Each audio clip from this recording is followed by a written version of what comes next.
আল্লাহ বলে, বান্দা, আমার মতো দয়ালু মনিব থেকে কেড়ে তোরে আলাদা করে দিল। মা গাররাকা, আরে বান্দা, আমার থেকে কেন আলাদা হলি? আমি কি অপরাধ করেছি? সারাদিন আসমানে আলো দিয়ে আমি অন্যায় করছি?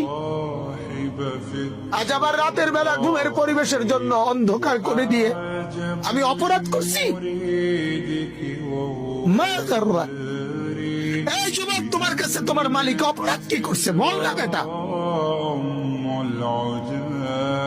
বল। কেন সিজদা করলি না ভাইয়া? আল্লাহ তোমার কাছে কি অন্যায়টা করছে? কি অন্যায়, কি না দিছে মালিক? মা গাররাকা বিরাব্বিকাল কারীম, এটা আল্লাহর ডাক। আল্লাহ বলেন, বান্দা, কে রে তোরে আমার থেকে আলাদা করলো?